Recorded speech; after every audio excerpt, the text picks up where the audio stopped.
Welcome to our first draft video set for today. Pretty easy ball again. This hand is just so insane if it had a diamond, but it doesn't, so we can't keep it. Sounds like medium minus. It has most of our thresholds though, so I guess it's a keep. I'll go ahead and lead on diamond here, so you can play Razor Edge Duelist on 2. Make this deck list a little bit larger so you can read it slightly better.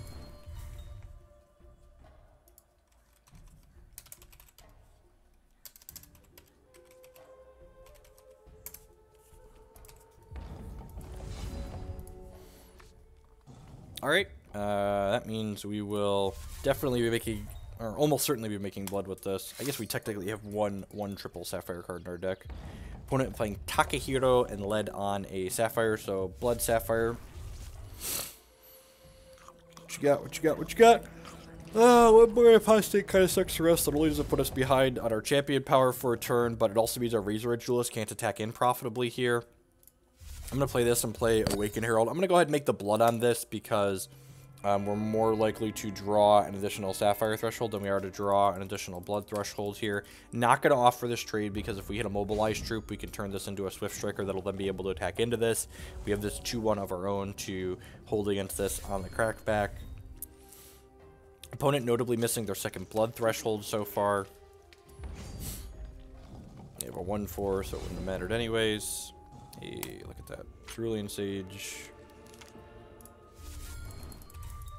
So, gumming the board up thoroughly here. At some point, we will activate our champion power. Hopefully, draw a flyer or 2 of our own to pressure in the air while the board is gummed up on the ground.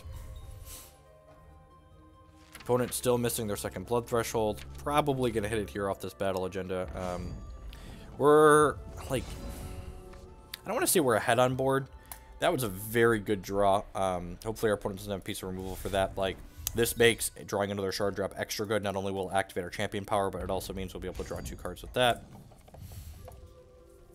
Generate some velocity, catch back up here. This also helps us gum up the board further. Now opponent can play out a Insidious Exchange. That's really good. Why did that? Oh, it made a Dreadling because of the battle agenda. It's like, why did it get 2 Dreadlings? Yep, Insidious Exchange says whenever a troop dies, this gets a counter on it, and then at the start of their turn, if there's 3 or more counters on it, they get to conscript a Underworld troop of cost 3. So let's hope we find our Leyline Purifier here shortly. Cloudbounder, that's decent. We can mobilize this off the Cerulean Sage here, and then start attacking for 5 in the air next turn. I don't think I want to burn this Lamify just yet, so I'll go ahead and pass the turn. Nothing too scary on their side of the board. Bloodbear is actually going to be very good for my opponent.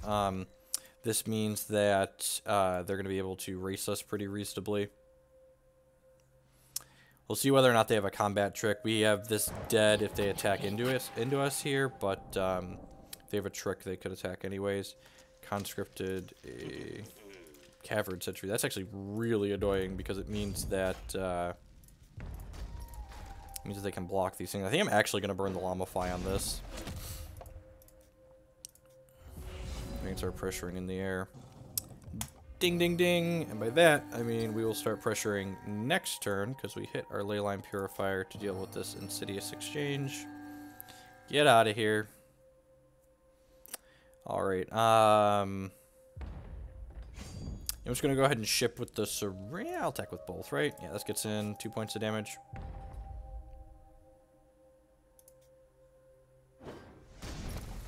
Opponent gaining some amount of life here. If they want to attack in with this, I can double block with my 2 power troops and trade my Awaken Herald for it. That's a fine exchange for us. We're kind of catching up on cards. We're, as he says, as they play another battle agenda. Hopefully we hit a non-slow shard next turn, so a non-coin, so we can hit our champion power and draw 2 with this. If we're not hitting a non-slow shard, I wouldn't mind hitting a bomb of some sort. Yep, I'm just going to go ahead and double up here. If they've got a... I'm going to do this, just in case they can only give a +1. They have like a Seguin boon or something. They have like a Milky Eye Venom, sweep away one of my dorks. That's fine.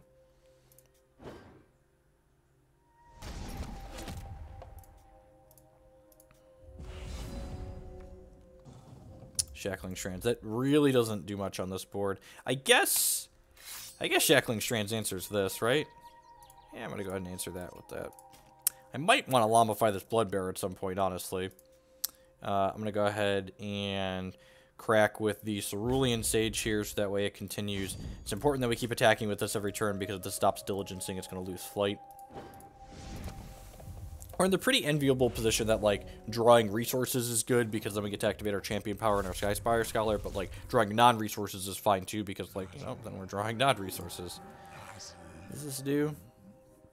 Ooh, that's really good. Probably need to Llama-fy this, otherwise my opponent's gonna be able to crack us for a ton. This gives all of their Underworld troops +1/+1 and lethal, which means they're gonna be able to clean my board out pretty well. I wonder if they intended to attack with that. Put that there. Block all the rest of these. They've got a trick. They're out of resources. Yeah, this must have been a misclick. They're going to gain a ton of life here. They've also got... get more life from that. They've also got some draws in the bank here. Now we're kind of hoping to draw a non-resource. That way we can Llama-fy plus do something else this turn. I'm going to be greedy and cycle this. We're going to draw another resource at some point. Decree of Banishing. Sign me up. I think we're just going to Llama-fy that. Nah, they can't take this off the board. Yeah, I'm just going to Decree of Banishing the Scion of Nulzad. And again, I'm just going to keep attacking with this this Cerulean Sage here.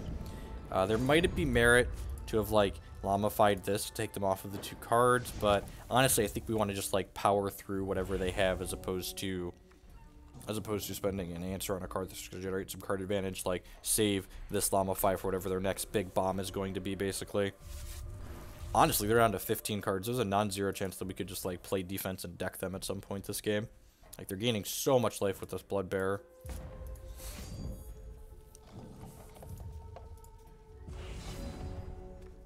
Perfect. So we get to do that. Now... what do I want to do? So if I activate that... If I put the Phantoms out and don't leave the Cloudbounder back, it kind of gives them free reign to start attacking with other stuff. So I'm just going to go ahead and do this. Hit my Phantoms here. And then pass the turn. Skyspire Scholar is going to gas us back up, which means next turn we can likely start attacking with the... See, look, like I said, we're going to save the Llama-fy for whatever their big payoff is here, which is exactly this. This is going to allow them to enable Diligence on the Skittering Cultivator, though, which is a little annoying.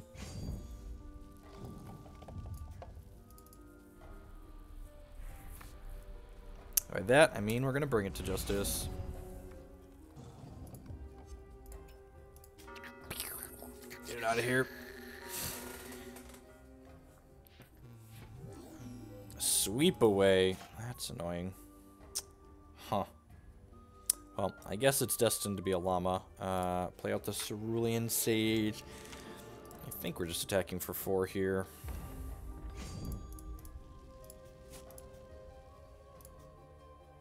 It's like kind of applying pressure, but not really. There might be an argument for leaving back at least one of these Phantoms to have these 2/1s here, but I guess we have a 1/3 to keep the 2/1s at bay. Sure, you have a Growlk. Hopefully they don't have another counter. If they have a way to stop this Llama-fy, we might end up being in a little bit of trouble here. Because Shackling Strands does not do a whole lot to this.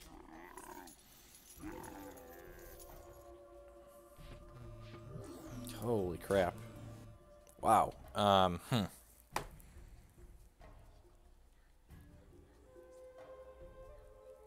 aggressive do I want to get here?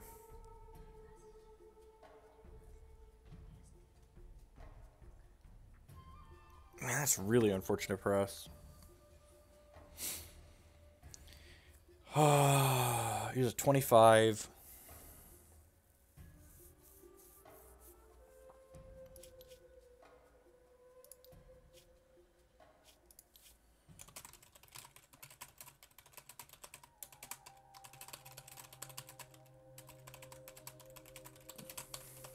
My opponent said I would prefer if you don't kill that thing. So it's like, I'd like to point out I have never tried to put it in your crypt. I think we're actually out of removal at this point too, right? Decree, Lamify, Bring to Justice, and both Strands. So we actually don't have another answer to that, which is really bad for us. They're going to be able to just, like, exhaust our board down and then crack into us.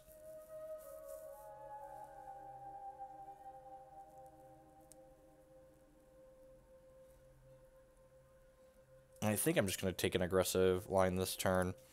Like, we had so much removal that, like, I was expecting that, like, whatever they had, we would just be able to, like, power through it. But, like, he protected his bomb twice, so we'll Diligence this, which gives it flight. Vigilant Duskwing's actually pretty good here, because it means that this is a card that's hard for them to exhaust their way through. I'm going to go ahead and just pass back here. Damn. I felt like our opponent was doing well most of this game, but we, like, had the tools we needed to win it. But, like, just blanking 2 pieces of removal on the Grauk is just probably going to be a little bit too much for us.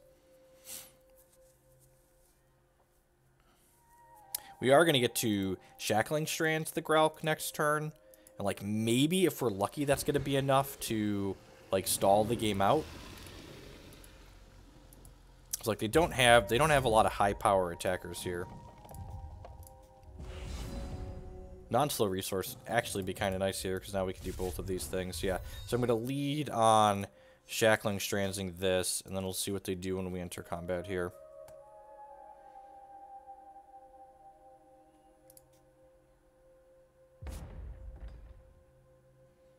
If he gives us the option, I'm just going to crack him for 7, I think. Yeah, I'm at 22 here. Yeah, that's about what I was expecting.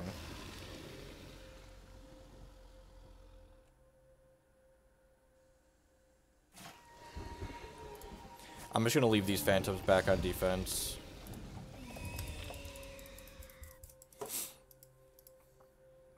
Honestly, I think we're on the deck them plan at this point.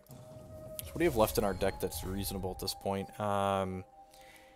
Astral Sight would be kind of great, right? We could...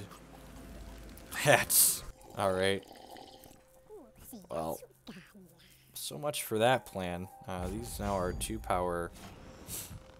I guess I can block all of these, right?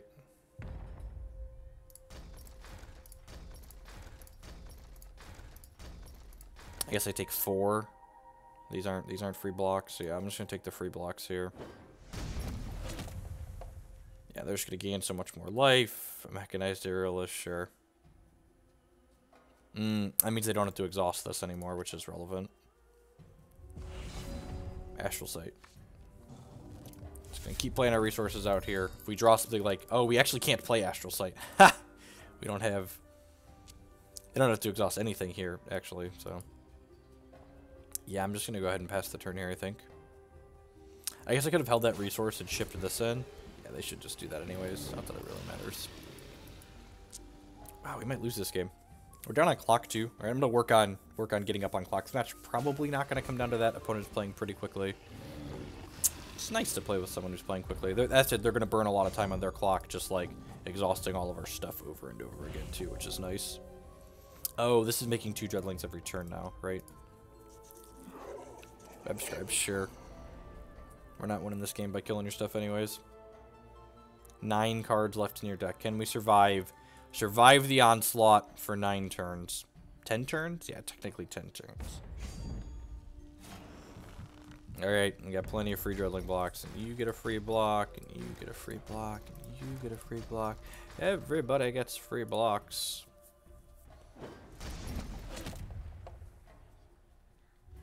I also just, like, by waiting to play this game out and, like, possibly forcing a decking, even if we lose this game, we're going to see my opponent's entire deck, so we'll know everything that we need to play around. Like, we know they have 3 copies of Sweep Away. They actually don't have any removal in their deck. Right? Yeah, wow. It's literally just Sweep Aways so far.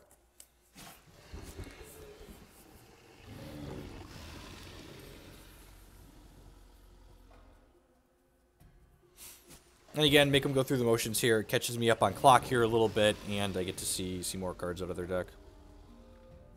I think we're dead in like 2 here. The classic exhaust my Razor Edge Duelist.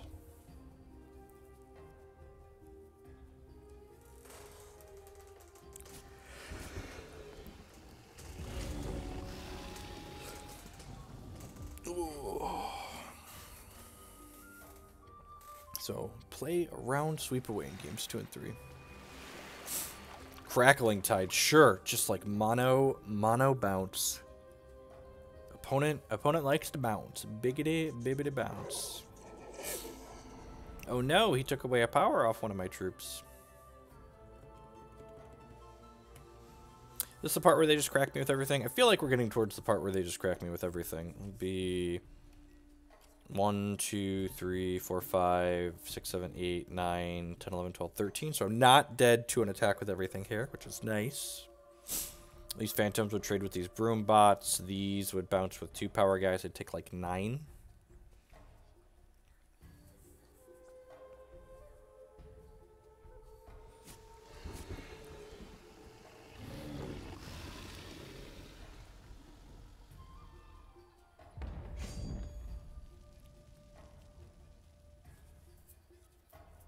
Ah, they exhausted the 2 guys that were going to exhaust anyways. That's smart.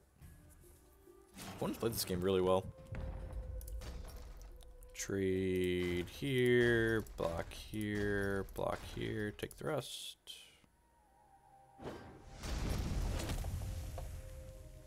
So probably Barrier Bot. Man, their deck is not that good in terms of like the quality of cards they're playing. They actually don't have that many Dreadling producers either, right? They've got like exactly this one Skittering Cultivator. So like, I guess they have these are technically Dreadling producers too, huh? But like this like tells us like the types of things we want to prioritize as we play the rest of the games out here. We want to prioritize like killing the Skittering Cultivator. They only have the one Blood Bearer. Sure, yep. So they're probably dead here. I'm gonna let them figure out the details of how we are dead, but you know, we'll work it out. We went from down a minute on the clock here to up a little over 2 minutes, which is nice too. Gives us a little bit more breathing / wiggle room moving into the next game.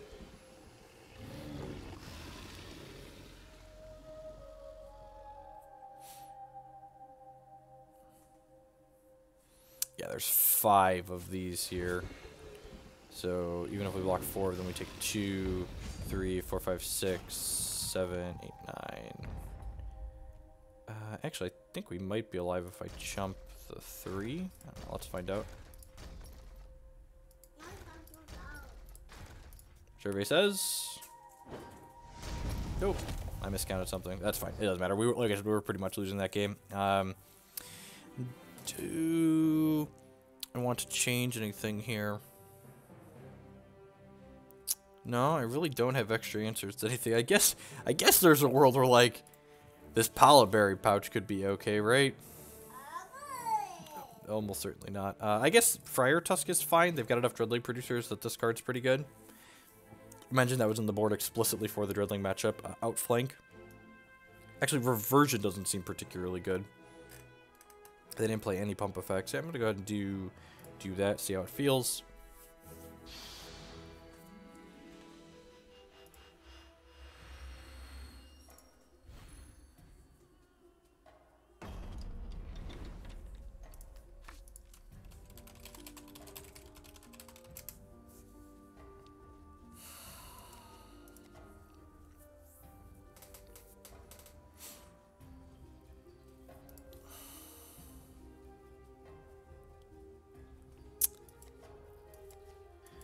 Oh, this hand's so good with a... I'm gonna keep it. This hand's so good with the Sapphire. We've got 10 Sapphire sources. Now, if playing TCG just taught me anything, I'm going to just draw Diamond Shards and die with this hand, but if we hit a single Sapphire, we get access to Cloudbounder and Cerulean Sage here, which are both very reasonable cards.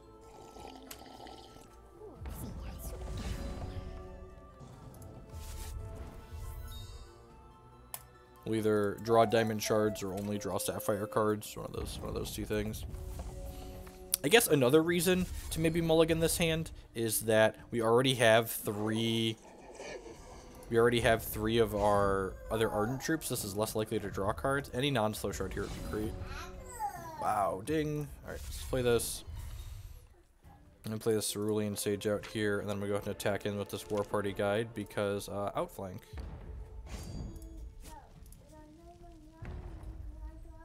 You want to call? Come on, call. You know you want to. Rats. Go? Go where? What you got?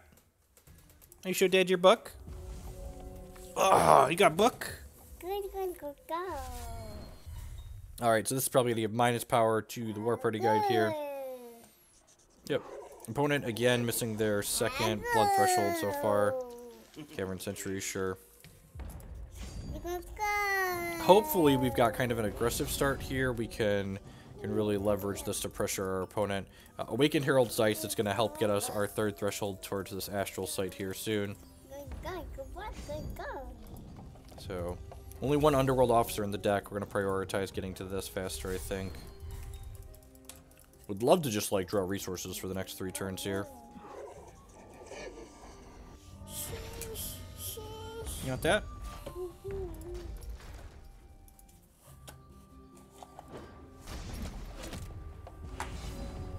Alright, so 5 flight power worth of flight.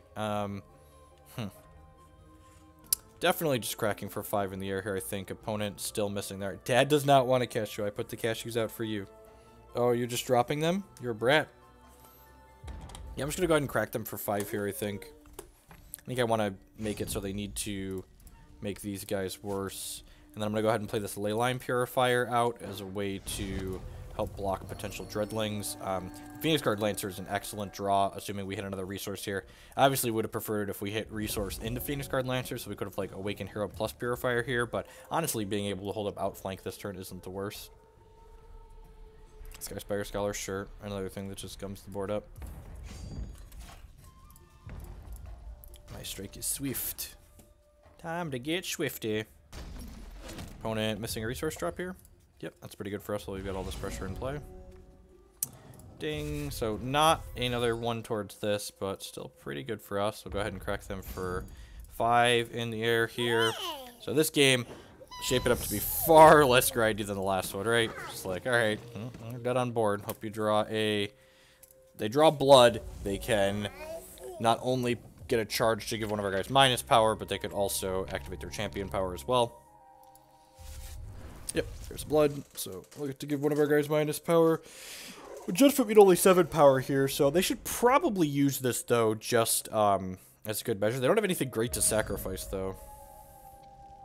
I'm probably going to go for lethal with this outflank this turn, honestly. Oh, the coin actually lets us go for lethal, too. Nah, I'm actually just going to play the coin out, because it lets me activate this.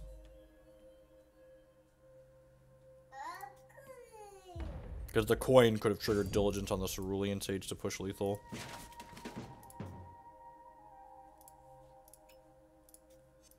And I'm going to go ahead and make sure I outflank the Cerulean Sage since it's the worst of my troops. Opponent is dead. I'm just going to go ahead and save again here. Let another game go like that. Just be aggressive. Be aggressive.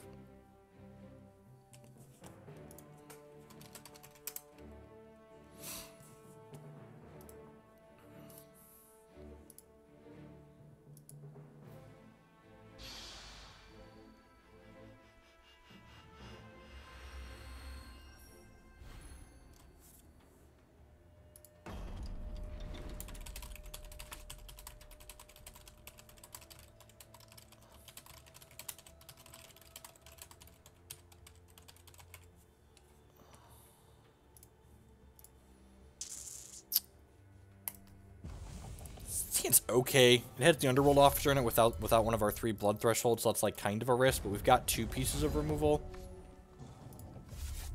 Okay, well, we hit our 3rd Sapphire here, so we know Awakened Herald can make blood. It was already going to make blood, but now it definitely is.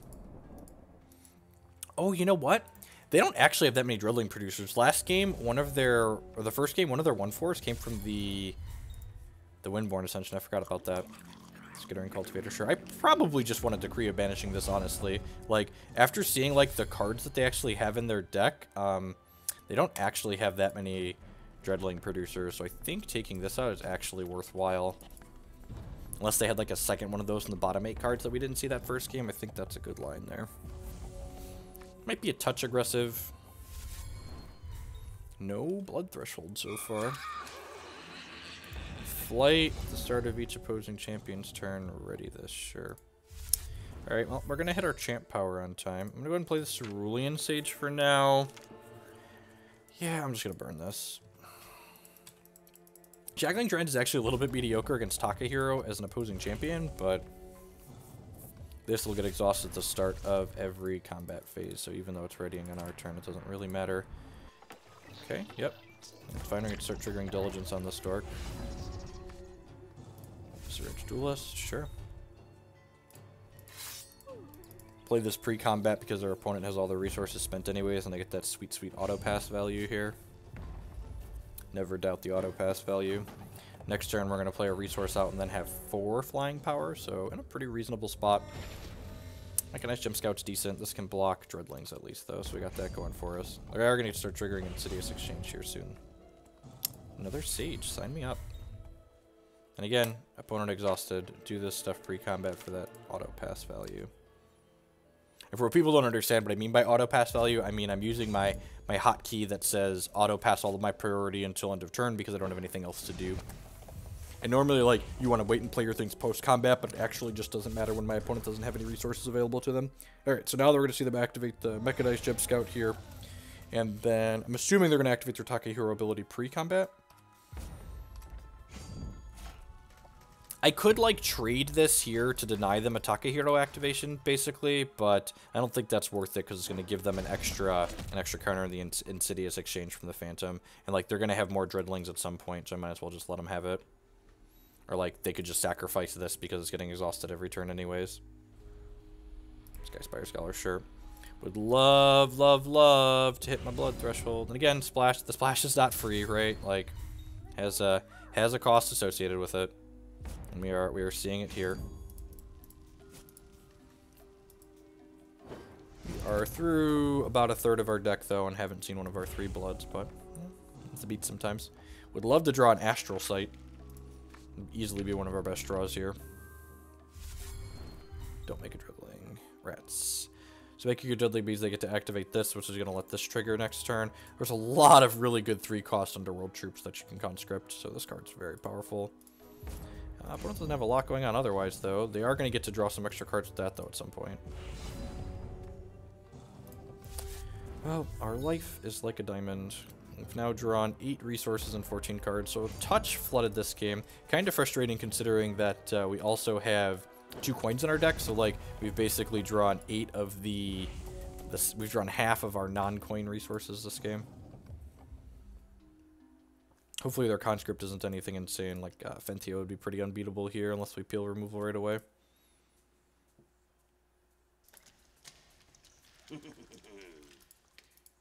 Okay.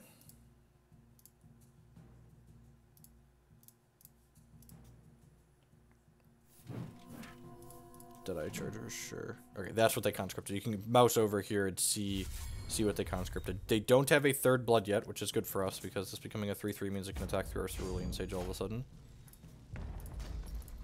Kind of surprised they're not attacking with this, but happy about it. You know, I'll take it. Give me a Blood Threshold or an Astral Sight or a Flying Bomb, just like something good here. Bring to Justice. They haven't drawn cards with that yet. Yep, I think I'm just gonna do that, right? Attack for 4 in the air here.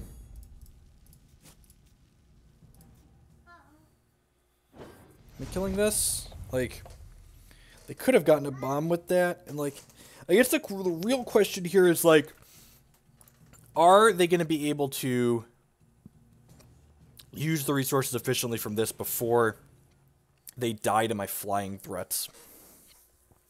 I'm not sure they can.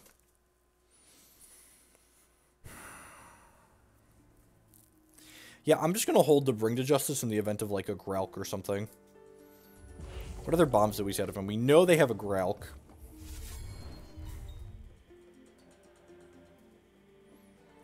Like, our clock, like, we kind of have a 4-turn clock right now, but we have to remember that... Ugh. That's really good. So they're going to kill my 2-3. And our clock is basically non-existent now. This is going to die, which means this is going to get a 3rd counter on it. They finally started attacking with that. I was wondering how long that was going to take them. We need to actually find something that does something instead of just drawing more shards. It's pretty frustrating. Well, we'll get rid of that so we can keep attacking in the air, I guess, but not are we gonna get swept away? We know they have 3 of them. Oh, that's unreal.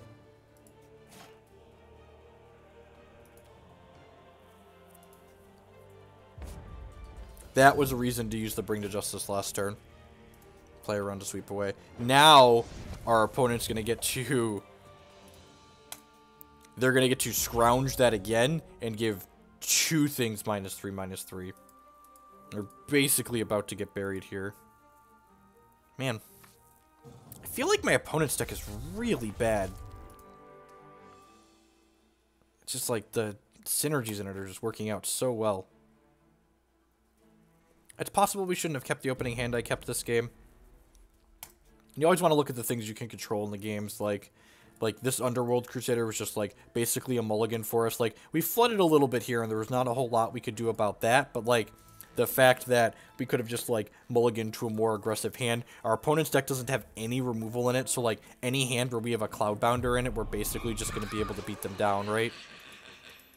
Like, now this is going to be able to attack and block. So we'll take one more draw step here. Like, if we get like an Astral Sight out of our deck, we might be able to get back in this, because like it could draw us into some gas and some phantoms potentially, but probably just dead.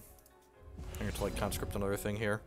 Just like another shard. Well, you know, I feel like we ran a little bit poorly this game. And like I said, you know, we mentioned in the video, I feel like our deck is very good, but just because your deck is good doesn't mean you're going to run well. In addition to running well, running poorly, I think we made a bad mulligan decision in this match based on what we knew about our opponent's deck being kind of mediocre and not having any removal in it. So we should have been a little bit more aggressive and kind of pushed for having a more aggressive start into a Vigilant Duskwing or a Cloudbounder or Phoenix Guard Lancer. At any rate, join us for the next match here. Thanks for hanging out, folks.